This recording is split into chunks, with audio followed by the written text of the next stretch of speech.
Précédemment, dans Cartel Nord. Dans la dernière ligne droite du procès du réseau de la Tourka, vient désormais le temps des plaidoiries. Pour assurer sa défense, le principal prévenu du procès a choisi de s'entourer de 3 avocats, de 3 ténors du barreau. Je me vois encore avoir le nœud à l'estomac et me dire « je pense qu'il va être relaxé ». Le moment véridique est arrivé. Au terme d'une enquête hors norme et d'une audience ultra médiatique, c'est maintenant l'heure du jugement pour les 28 prévenus du réseau de la Tourka.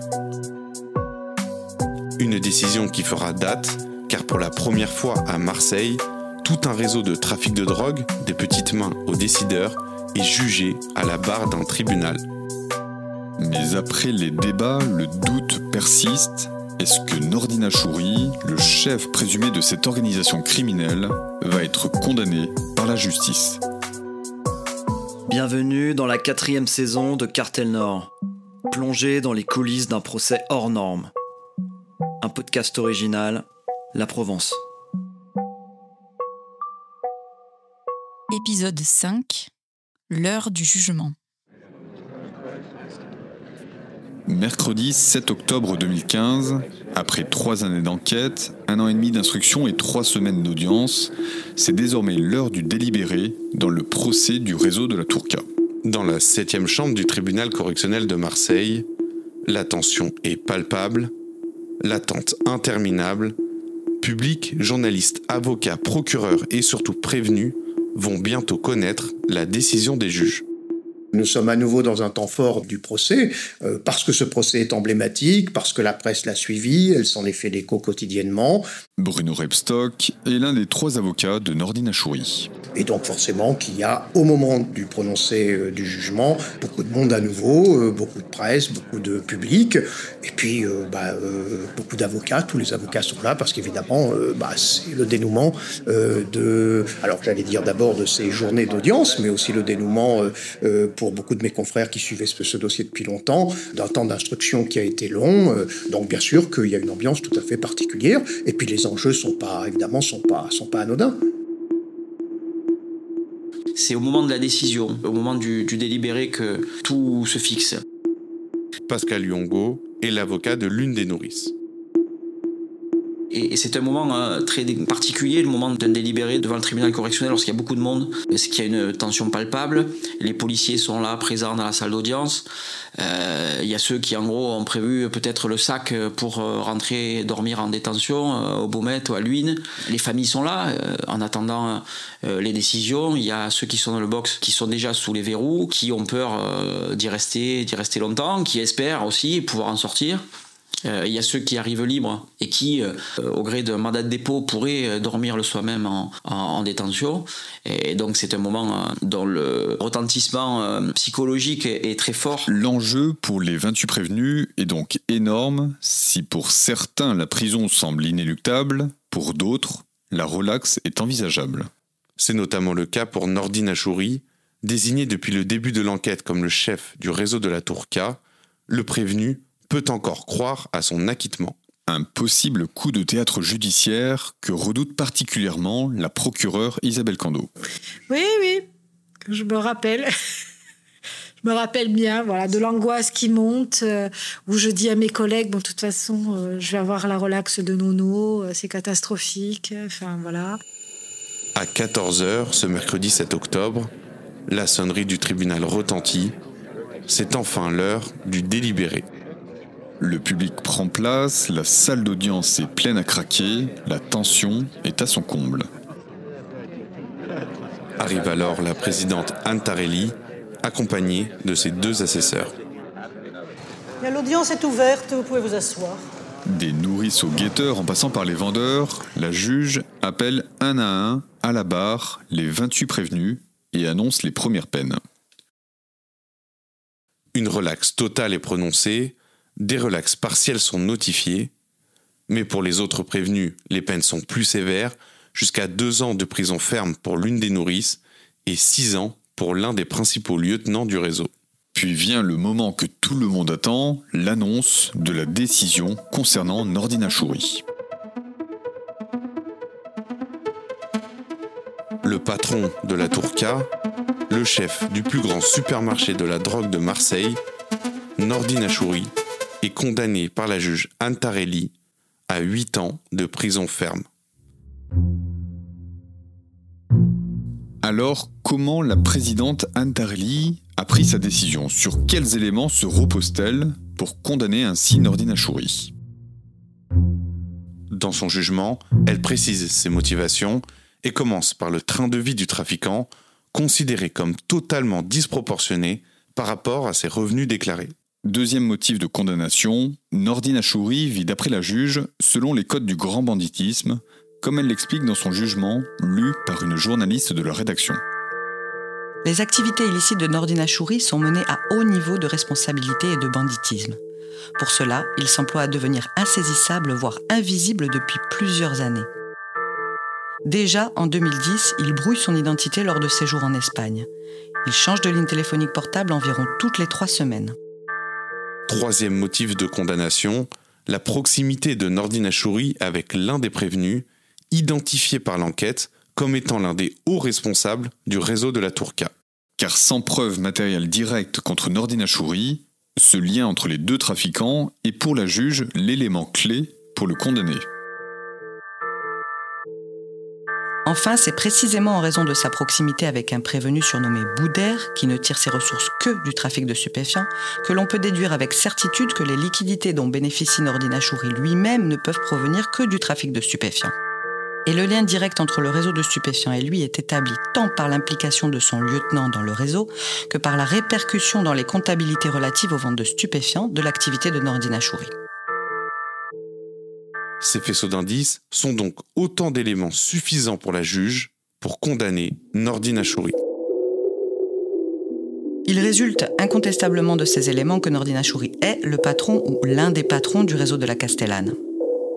Les faits reprochés à Achouri sont établis, il convient de l'en déclarer coupable et d'entrer en voie de condamnation. Il convient dès lors de condamner Achouri Nordine à une peine de 8 ans d'emprisonnement, conformément à l'article 132-19 du Code pénal.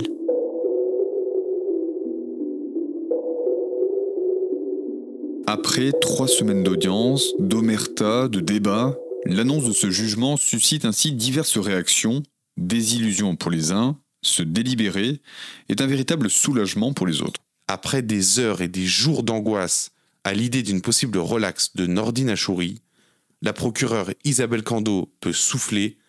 Le principal accusé est bien, d'après la justice, le chef du réseau de la Tourka. Soulagement, ouais. Ouais, soulagement. Bon, même si le dossier avait des lacunes, de toute façon, enfin voilà. Mais il avait quand même été... C'était un beau dossier, il y avait un gros travail qui avait été fait. Et puis je crois que c'est vraiment le premier dossier vraiment qu'on faisait sur la Castellane. Et sur un gros réseau. Soulagée, la procureure est tout de même contrariée par un des éléments du jugement. Outre une peine de prison, Isabelle Cando avait en effet requis 500 000 € d'amende à l'encontre de Nordine Achouri. Une manière pour elle de taper là où ça fait mal pour les narcotrafiquants, de taper au portefeuille. Le seul truc où je n'ai toujours pas compris la décision du tribunal qui a été de ne pas prononcer la peine d'amende à l'égard de Nordine Achouri. Ça, je n'ai toujours pas compris. Je n'arrive pas. Après, c'est leur décision. Voilà. Ils sont 3, ils ont été 3 à prendre leur décision, etc. Ils ont estimé ne pas devoir prononcer une peine d'amende. C'est leur décision. Voilà. Moi, en tant que parquetier, je pense que c'est aussi ce qui aurait permis de faire la différence entre ce trafic et d'autres trafics pour lesquels on ne demande pas ou peu de peine d'amende. Du côté de la défense, après avoir plaidé la relaxe, la condamnation de Nordine Achouri est une déception, à commencer par le principal intéressé. Comme toujours, très en retrait, très hiératique. Il a fait ses calculs de grâce, puis il s'est dit je vais purger ma peine et puis on verra bien. Philippe Voulant est l'un des 3 avocats de Nordine Achouri. On est déçus parce qu'on n'a pas été suivi, parce qu'il n'a pas été relaxé. En même temps, on a suffisamment d'expérience, on n'est pas idiot pour savoir que c'était quand même prévisible. Il n'a pas eu le maximum, on a eu une légère baisse. C'est pas un triomphe, mais bon, c'est ni bien ni mal. On l'a accompagné du mieux qu'on a pu jusqu'au bout.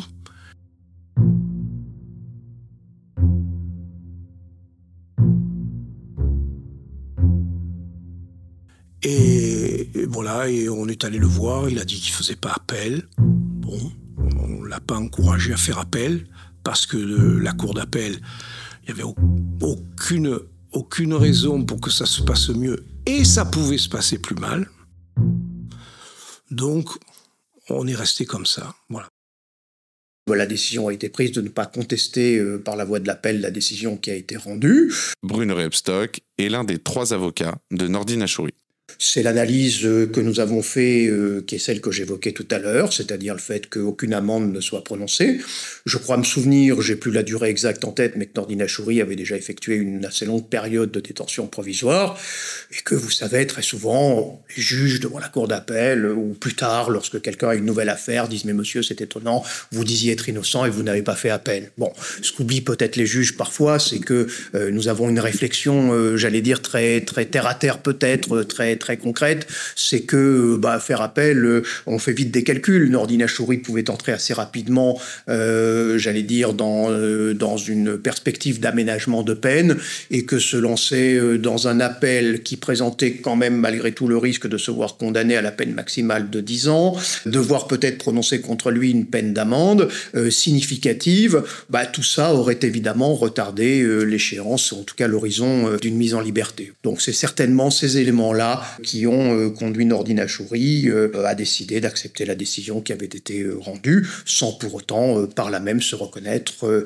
à la tête de la pyramide, au sommet de la pyramide et le bénéficiaire économique de ce dossier d'ampleur.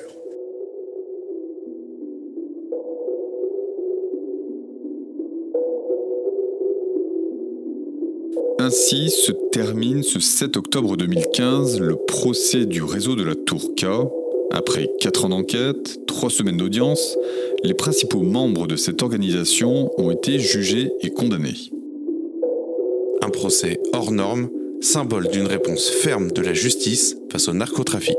Une réponse à la hauteur de l'importance prise par cette économie parallèle, mais une réponse presque sans effet. Car à la Castellane, le trafic ne s'est jamais vraiment arrêté, malgré la destruction de la Tour K en 2020, malgré les opérations de police d'ampleur en 2015, 2018, 2021 et 2024, aucune action n'a permis de mettre un terme définitif au trafic de drogue. Une guerre qui semble presque sans fin, comme le constate le directeur national de la police judiciaire, Christian Sainte. En fait, la nature a horreur du vide, surtout au niveau des trafics de stupes. C'est toujours la vérité aujourd'hui. Donc, à partir du moment où vous avez une équipe, et c'est un peu le paradoxe de l'efficacité de l'action policière, vous le voyez encore aujourd'hui à Marseille, mais comme ailleurs, on interpelle beaucoup de monde. On neutralise, entre guillemets, judiciairement, juridiquement, des individus qui sont extrêmement actifs.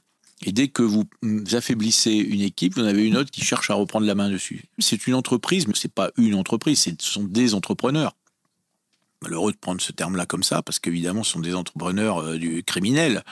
Mais leur seul intérêt, c'est de prendre des parts de marché et de s'accaparer soit par la force, soit par l'effet d'aubaine qui va être amené par une action policière, d'un point de deal, 2 points de deal ou des points de vente d'une organisation qui est affaiblie, qui a un genou à terre parce qu'effectivement, il y a une opération de PJ, opération judiciaire, qui a mis hors jeu un chef et tous ses lieutenants, quoi. Donc, résultat des courses, d'autres ont visé pour récupérer le marché. Patron d'un des plus importants réseaux de Marseille, arrêté, condamné puis remplacé sur les points de deal à la Castellane, la carrière de Nordine Achouri est en fait l'illustration de ces trajectoires du stup décrites par Christian Sainte. Des carrières à durée de vie limitée, si les gains amassés durant ces années dans le trafic sont considérables, la fin est souvent brutale. Encore une fois, Nordine Achouri en est l'exemple. Après sa condamnation judiciaire, l'ancien baron de la drogue a subi la condamnation de la rue. Le 25 décembre 2023, à 23h30, en plein cœur des quartiers nord, Nordine Achouri est assassiné, criblé de balles à bout portant. Je ne sais pas quel âge il avait l'année dernière, mais une quarantaine d'années. C'était un âge où, en général, je le dis parce que pour avoir même vu énormément de règlements de compte et d'enquêtes sur des règlements de compte, c'est un âge qui, dans ce milieu-là, est quelquefois assez difficile à dépasser. Ça veut dire aussi que celui qui a un genou à terre, il a du mal à se refaire et à se réimplanter. Tout simplement parce qu'entre-temps, d'autres ont pris la place. Tout simplement parce que s'il veut reprendre de la place, il va se heurter à toujours plus costaud que soi. Voilà. Et que lui, il a sans doute incarné une génération à un moment donné, et puis il a été complètement dépassé par ceux qui lui ont mis un contrat. Voilà. Mais ça, c'est la vie des règlements de compte permanents qu'on a aujourd'hui. C'est-à-dire qu'à chaque fois que vous en avez un qui disparaît, il y en a un autre qui veut prendre sa place. Et s'il il est assez expansionniste, il se heurte à d'autres équipes, et c'est comme ça qu'on génère d'autres règlements de compte. Le business est tel que si le type il baisse un peu la garde, il tient pas la distance, quoi. Symbole de la montée en puissance du narcotrafic, la PME Tourca est celle qui aura permis de prendre conscience de l'ampleur des réseaux dans les cités.